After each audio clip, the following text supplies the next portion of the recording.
Aucun tribunal n'a été convoqué. Aucune procédure canonique n'a été engagée. Aucune déclaration officielle n'a précédé ce qui s'est produit. Un pape s'est assis et a écrit une lettre. Et dans cette lettre, adressée à une société qui vit depuis près de 4 décennies dans un état d'irrégularité canonique, Léon XIV a fait quelque chose que le langage de l'autorité institutionnelle permet rarement et que la logique de l'affrontement ecclésiastique ne produit presque jamais. Il a demandé. Il n'a pas ordonné. Il n'a pas menacé. Il a demandé. Et le mot qu'il a employé, selon ceux qui ont lu attentivement la lettre, n'était pas le langage d'un supérieur s'adressant à un subordonné. C'était le langage d'un père s'adressant à des fils qu'il regarde marcher vers un précipice. Cette lettre, datée du 29 juin, fête des Saint-Pierre et Paul, est le document autour duquel cette vidéo est construite. Car pour comprendre ce que Léon XIV tentait de faire, ce que cette tentative a coûté sur le plan institutionnel, et ce que la réponse de la société révèle sur l'état réel de cette situation, il faut lire cette lettre non pas comme une communication diplomatique, mais pour ce qu'elle était manifestement. Une supplique. Une supplique urgente, personnelle, paternelle, de l'évêque de Rome à une communauté qui a passé 38 ans à affirmer qu'elle n'a jamais quitté l'Église qu'on l'accuse d'avoir abandonnée. Commençons par le contexte, car le moment choisi pour la lettre n'est pas fortuit et le choix de la fête n'est pas décoratif. Le 29 juin est la fête des Saint-Pierre et Paul. Pierre, le roc sur lequel l'Église est bâtie, le premier pape, le détenteur des clés. Paul, l'apôtre qui a parcouru le monde connu en prêchant un évangile qu'il n'a pas reçu des hommes mais par révélation, et qui a affronté Pierre en face à Antioche lorsqu'il a jugé que celui-ci ne marchait pas droit selon la vérité de l'Évangile. L'Église a choisi cette fête pour célébrer ensemble les 2 piliers du fondement apostolique, précisément parce qu'ils représentent ensemble ce qu'aucun des deux ne pourrait représenter seul. L'autorité et la mission. La structure et le feu. La charge des clés et l'inquiétude du missionnaire. Léon XIV a choisi cette fête pour écrire à la fraternité Saint-Pie X. Ce choix parle avant même que la lettre ne s'ouvre. Ce que contient la lettre, selon tous les témoignages de ceux qui l'ont lue, est une reconnaissance qui surprend de nombreux observateurs compte tenu des enjeux institutionnels du moment. Léon reconnaît l'attachement de la fraternité à la tradition. Il reconnaît son attachement à la liturgie sous sa forme ancienne. Il reconnaît le sérieux de la formation dans ses séminaires et le dévouement de ses prêtres au service pastoral des fidèles qui leur sont confiés. Ce ne sont pas des concessions arrachées sous la pression. Ce sont des reconnaissances offertes librement par un pape qui a choisi, au moment de la tension institutionnelle maximale, de commencer non pas par la condamnation mais par la reconnaissance. Et ensuite, après avoir offert cette reconnaissance, Léon XIV a formulé sa demande. Faites marche arrière. Ne commettez pas un acte qui risque de provoquer un schisme. Ces mots ne portent pas le poids d'un ordre appuyé par la force canonique, mais celui d'un appel appuyé par une inquiétude sincère. Il ne dit pas « Vous serez punis si vous allez jusqu'au bout ».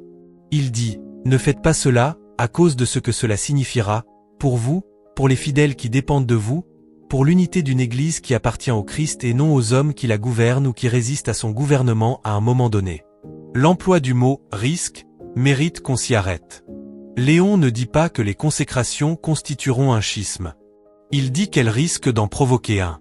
C'est un choix de vocabulaire précis et délibéré, et il reflète quelque chose que les voix les plus absolues des 2 côtés de ce débat ont refusé de reconnaître. Le statut canonique et ecclésiologique de la fraternité Saint-Pie X n'a jamais été pleinement résolu en une opposition nette. Il existe depuis 38 ans dans un espace que le langage institutionnel de l'Église elle-même a eu du mal à décrire avec une entière cohérence. Jean-Paul II a employé le mot schisme en 1988.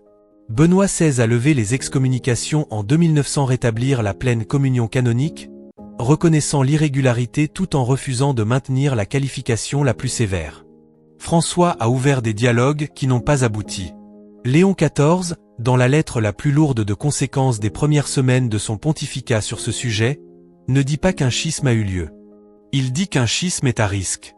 Cette distinction n'est pas de la sémantique. C'est la différence entre une porte fermée et une porte encore, à peine, entr'ouverte. La fraternité a reçu la lettre.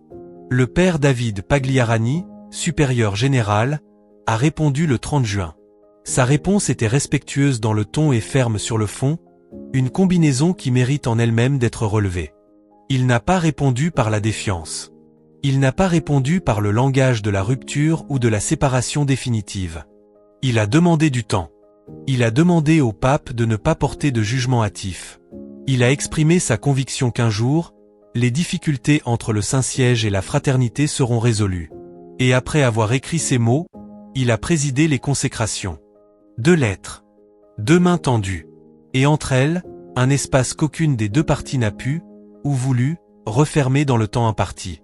Le 1er juillet, sur l'esplanade du séminaire d'Écône, la fraternité Saint-Pie X a consacré 4 nouveaux évêques. Le père Pascal Schreiber, suisse. Le père Michel Golda, américain. Le père Michel Poincinet de Civry et le père Marc Arampier, tous 2 français. Le consécrateur principal était MGR de Galarta. Le co-consécrateur était MGR Fellet. Autour d'eux, environ 15 000 fidèles venus de 70 pays. 1000 prêtres et religieux. Non pas une cérémonie privée célébrée dans le silence d'une chapelle. Un événement massif en plein air, public et délibéré, dont une assemblée venue de tout le monde catholique a été témoin. Et puis l'orage. Au moment de la consécration, un orage soudain a éclaté sur l'esplanade. Les fidèles se sont dispersés pour s'abriter. Et pendant qu'ils couraient, l'orgue de l'église du séminaire a joué l'Assia Chio Pianga. L'air tiré du Rinaldo de Handel, dont le texte se traduit par « Laisse-moi pleurer sur mon sort cruel et aspirer à la liberté ». Personne n'avait prévu cette juxtaposition. Elle s'est produite. Et c'était le genre de moment qui résiste à toute interprétation, parce qu'il porte trop de significations possibles à la fois. Le deuil et le défi. La tristesse et la détermination. Le poids d'une décision prise en pleine conscience de son coût. La déclaration officielle de la fraternité, le 1er juillet, contenait 2 voix qui ne se contredisaient pas tant qu'elles coexistaient dans une tension honnête. La première voix exprimait un regret sincère d'avoir été contrainte d'agir sans l'autorisation du Saint-Père. Le mot « contrainte » est significatif. La fraternité ne célèbre pas son indépendance vis-à-vis de Rome. Elle décrit les consécrations comme quelque chose qu'elle estimait ne pas avoir eu d'autre choix que de faire. La seconde voix exprimait une joie profonde pour les 4 nouveaux évêques, les qualifiant de grande grâce pour l'Église entière. Pas pour la fraternité. Pour l'Église entière. Ce cadrage est délibéré. Il reflète la manière constante dont la fraternité se comprend elle-même, que Pagliarani a réaffirmé dans son sermon. Nous appartenons à la même Église parce que nous partageons la même foi. Cette affirmation, nous appartenons à la même Église, est l'axe autour duquel tourne toute cette situation. C'est ce qui distingue cette situation d'un schisme classique tel que l'Église en a connu historiquement. Un groupe qui s'est formellement séparé de l'Église ne décrit habituellement pas ses actes comme accomplis pour le bien de l'Église entière. Un groupe formellement séparé n'exprime habituellement pas de regret de ne pouvoir agir avec l'autorisation du pape tout en agissant sans elle. Un groupe formellement séparé n'a habituellement pas son supérieur général écrivant au pape pour lui demander plus de temps et exprimant sa confiance dans une résolution future des difficultés. La manière dont la fraternité se comprend elle-même est qu'elle se trouve dans une situation canonique irrégulière, grave, douloureuse, mais qui ne la place pas hors de l'Église au sens plein que le mot schisme impliquerait théologiquement. Rome n'a jamais pleinement accepté cette autocompréhension, mais ne l'a jamais non plus pleinement rejetée. La levée des excommunications en 2009 fut un geste qui reconnaissait la complexité sans la résoudre. Les discussions doctrinales qui ont suivi sous Benoît XVI et François ont abouti à des accords sur certains points et laissé d'autres en suspens. Les structures canoniques susceptibles d'offrir un cadre à la fraternité au sein de l'Église visible, la prélature personnelle que Müller et d'autres ont proposée, sont discutées depuis des années sans qu'une conclusion acceptable pour les 2 parties ait été trouvée. La lettre de Léon XIV du 29 juin était une tentative, dans les dernières heures avant les consécrations, d'empêcher la situation de basculer vers un terrain qui rendrait tout cela plus difficile. Pas impossible. Le cardinal Fernandez, préfet du dicaster pour la doctrine de la foi, comme le cardinal Burke, se sont exprimés dans les jours entourant le 1er juillet en des termes qui maintenaient explicitement le dialogue futur sur la table. Fernandez a dit que le dialogue serait possible à l'avenir, ajoutant que cela prendrait du temps mais qu'il l'espérait. Burke a réaffirmé que la réconciliation restait possible. Ce ne sont pas les propos d'hommes qui considèrent la situation comme définitivement et irréversiblement close. Mais la supplique de Léon XIV n'a pas reçu la réponse qu'il attendait. Les consécrations ont eu lieu. La conséquence canonique est tombée automatiquement sur les 6 évêques concernés. Et l'Église se retrouve aujourd'hui dans un moment à la fois plus grave qu'il ne l'était le 28 juin et moins définitif que ce que le mot excommunication, employé sans précision, pourrait laisser entendre. La supplique était urgente. Elle était personnelle. Elle était accompagnée d'une reconnaissance des dons authentiques de la fraternité, ce qui coûtait quelque chose sur le plan institutionnel à exprimer. Cela n'a pas suffi à empêcher ce qui s'est produit. Mais cela n'a pas été sans effet non plus. Car le ton qu'elle a fixé, la reconnaissance qu'elle contenait, et la porte qu'elle a refusé de fermer, sont tous encore présents dans la situation telle qu'elle se présente aujourd'hui. Et cela compte pour la suite. La question que tout catholique se pose dans les jours qui ont suivi le 1er juillet est celle à laquelle l'événement lui-même ne répond pas. S'agit-il d'un véritable schisme définitif? Ou d'un nouveau chapitre d'une rupture qui dure depuis près de 4 décennies et qui, malgré tout, ne s'est jamais totalement refermée? La réponse honnête est qu'il ne s'agit ni de l'un ni de l'autre dans sa forme pure. Et comprendre pourquoi exige de saisir précisément ce qui s'est passé sur le plan canonique, ce qu'ont dit les personnes dont la parole pèse le plus dans ce moment, et ce que la lettre de Léon XIV révèle sur la manière dont Rome entend poursuivre à partir d'ici. Commençons par la réalité canonique, car sans elle, tout le reste n'est que spéculation bâtie sur l'imprécision. L'acte de consacrer un évêque sans mandat pontifical entraîne, en vertu du canon 1382 du Code de droit canonique, la peine d'excommunication automatique, late sententiae, c'est-à-dire que la sentence se prononce d'elle-même au moment où l'acte est accompli, sans qu'aucun décret ni procédure judiciaire ultérieure ne soit nécessaire. Cette peine est tombée le 1er juillet, au moment même où l'imposition des mains s'est achevée. Sur les 6 évêques concernés, les 2 consécrateurs, MGR de Galarta et MGR Fellet, et les 4 consacrés, Schreiber, Golda, Poincinet de Civry et Arampier. 6 personnes. Pas une de plus. Ce point ne peut pas être souligné avec assez d'insistance, car la couverture médiatique du 1er juillet a engendré précisément la confusion que l'imprécision canonique engendre toujours. Les quelques 700 prêtres de la fraternité ne sont pas excommuniés. Les 264 séminaristes ne sont pas excommuniés. Les 600 000 fidèles répartis dans plus de 50 pays ne sont pas excommuniés. Ceux qui assistent à la messe dans les chapelles de la fraternité ne sont pas excommuniés. Le Conseil pontifical pour les textes législatifs l'a clarifié dès 1996. Assister à ces messes n'entraîne pas l'excommunication. Le cardinal Burke, qui a été sans ambiguïté sur son jugement selon lequel les consécrations étaient une erreur et que l'argument de l'état de nécessité ne tient pas, a été tout aussi clair sur ce point. La peine touche ceux qui ont coopéré à l'acte de manière active, consciente et volontaire. Elle ne peut pas être étendue au-delà de ce cadre. Ces mots exacts, cela ne peut pas se soutenir. Le titre « La fraternité Saint-Pie X est excommuniée » n'est donc pas seulement imprécis. Il est faux. L'affirmation exacte est que 6 évêques ont encouru l'excommunication automatique. C'est une affaire grave. Ce n'est pas la même chose qu'une institution entière et ses centaines de milliers de fidèles placés hors de l'Église. Au moment de la préparation de cette vidéo, Rome n'avait pas encore publié de déclaration publique officielle confirmant solennellement l'excommunication des 6. La peine est déjà en vigueur sans cette déclaration, puisque la late sententiae ne requiert aucune déclaration externe pour opérer. Mais l'absence d'une déclaration formelle immédiate du Vatican est elle-même un signal qui mérite d'être lu attentivement. En 1988, le décret Gantin avait été signé le jour même des consécrations. La rapidité de cette réponse reflétait la posture institutionnelle de ce moment-là. Le rythme de la réponse officielle de Rome en 2026 reflète autre chose. Il reflète une posture institutionnelle que la lettre de Léon XIV du 29 juin annonçait déjà. Ce pontificat n'aborde pas la fraternité avec le vocabulaire d'une rupture permanente. Il l'aborde avec le vocabulaire d'une blessure qui est grave, qui doit être nommée honnêtement, mais qui n'est pas au-delà de toute guérison. Le cardinal Fernandez l'a rendu explicite le 1er juillet lui-même.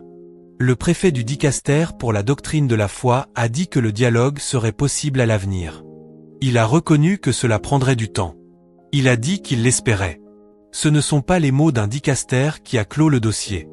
Ce sont les mots d'une institution qui a absorbé un coup douloureux et qui réfléchit déjà à ce qui viendra après la crise immédiate, plutôt que de se contenter d'y répondre avec une force maximale. C'est ici que la lettre de Léon XIV devient importante, non seulement comme document du moment, mais comme signal d'une orientation. La lettre reconnaissait l'attachement de la fraternité, son engagement liturgique, sa formation sacerdotale. Cette reconnaissance n'était pas accidentelle. Ce n'était pas une courtoisie diplomatique offerte avant de délivrer le vrai message. C'était le vrai message, ou du moins la moitié de celui-ci.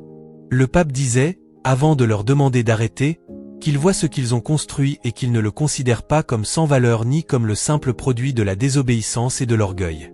Il voit des prêtres formés dans une tradition sérieuse de spiritualité catholique. Il voit des fidèles qui aiment la messe et qui ont trouvé dans les chapelles de la fraternité quelque chose qu'ils n'auraient pas trouvé ailleurs. Il voit des séminaristes se préparant au sacerdoce dans un environnement de formation qui produit des hommes de clarté doctrinale et de sérieux liturgique. Et ensuite il a dit, ne faites pas cela. Non pas parce que ce que vous avez construit n'a aucune valeur, mais parce que cet acte rendra plus difficile, et non plus facile, de ramener ce que vous avez construit dans la pleine communion visible de l'Église où cela a sa place et où cela pourrait porter encore plus de fruits. C'est l'argument que défendait Léon XIV. Ce n'est pas un argument que la fraternité a accepté, du moins pas dans le temps imparti. Mais c'est un argument qui façonne le terrain de ce qui vient ensuite, d'une manière que la fraternité ne peut pas simplement ignorer. La réponse de Pagliarani, le 30 juin, contenait quelque chose qui mérite plus d'attention qu'elle n'en a reçu. Il a demandé du temps. Il a exprimé sa confiance dans une résolution future des difficultés. Il n'a pas dit que la fraternité avait raison sur tout. Il n'a pas dit que Rome avait tort sur tout. Il a dit, en substance, que la situation est plus complexe que ne le permet l'échéance qui approche, et que forcer une résolution au rythme du calendrier est moins sage que de prendre le temps d'en trouver une véritable. Ce n'est pas le langage d'un homme qui a décidé d'une séparation définitive. C'est le langage d'un homme qui croit, ou du moins qui espère, que le fil reliant la fraternité à Rome n'a pas été rompu définitivement, même s'il a été sévèrement tendu. Le fil est tendu. Aucun compte rendu honnête du 1er juillet ne peut dire le contraire. 6 évêques sont excommuniés. La situation canonique de la fraternité, déjà irrégulière, s'est aggravée. L'acte dont Rome avait averti qu'il risquait de provoquer un schisme a été commis. Ce sont des faits et ils exigent une reconnaissance claire. Mais le fil n'a pas été rompu. Et la preuve de cette affirmation ne vient pas d'un vœu pieux, mais des paroles des personnes qui détiennent l'autorité institutionnelle sur cette situation.